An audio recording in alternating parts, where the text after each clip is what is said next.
it's going well in California. Oh. Not, especially not in L.A. Not in L.A. No, I don't know what they're spending all my money on in California. That fucking mayor of L.A., him and de Blasio should both get hit in the head with a meteor. Yeah, well, neither one of them make any sense. Letting criminals out of prison, not locking anyone up. You can't. I mean, in San Francisco, what do they? Yeah. You can't get arrested if you steal less than $900 worth of shit from the store. So people are just walking in the store stealing shit.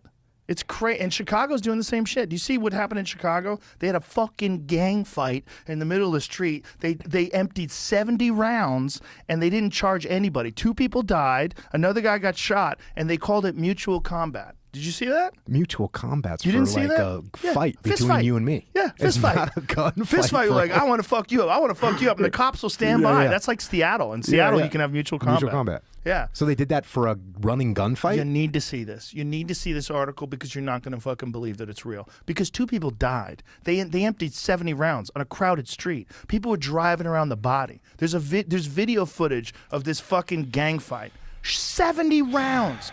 If you just shoot a gun in the street, you're supposed to go to jail. Yeah. You just empty a gun. You shoot at someone. Look at this. Prosecutors reject charges against 5 suspects in deadly gang-related gunfight.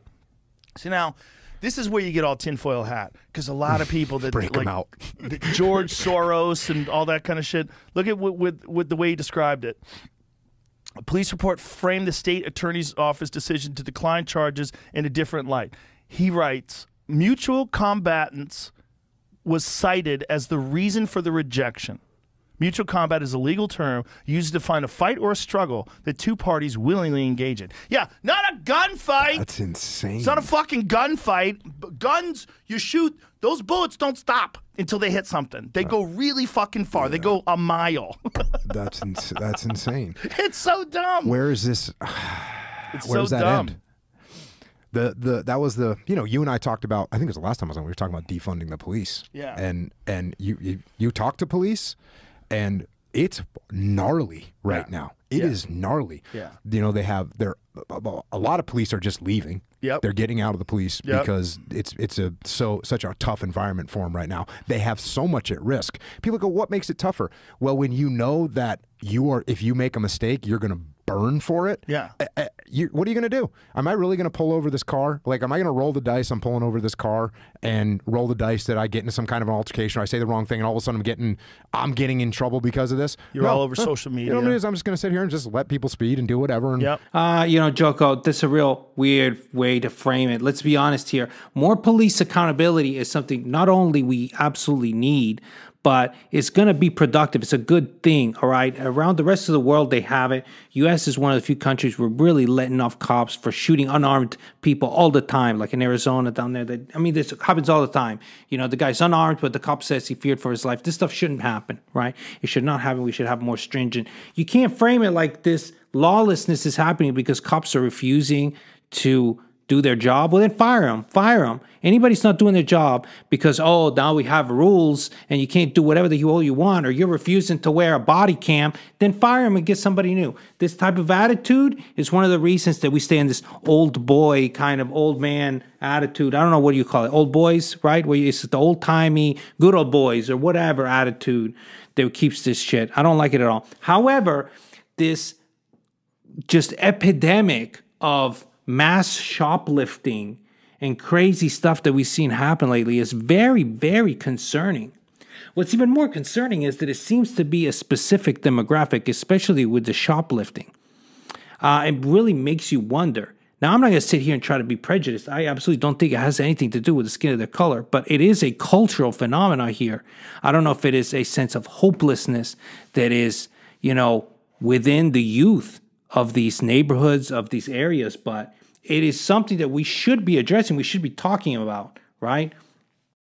Some way to prevent it, some way to stop it. We can't just say, oh, we got to pull out the guns and we got to do this. I mean, that's part of it. Enforcing and stopping it from happening is part of it. We also need to get to the root problem of why this kind of thing is happening. When I see the videos and I see people standing around, be like, oh, just let them take it. Like, it makes me furious. It's just ridiculous. So I'm buying it. I'm paying for it so that other people can just jack it. And the fact that it's like 12 people can agree. 12 teenagers, early 20s, whatever, they agree, okay, we're going to roll down and we're going to just ransack the Apple store or the liquor store. We're just going to grab everything and overwhelm them with numbers. And everybody's like, yeah, okay, let's do it. It's just, oh my God, it's just mind-boggling.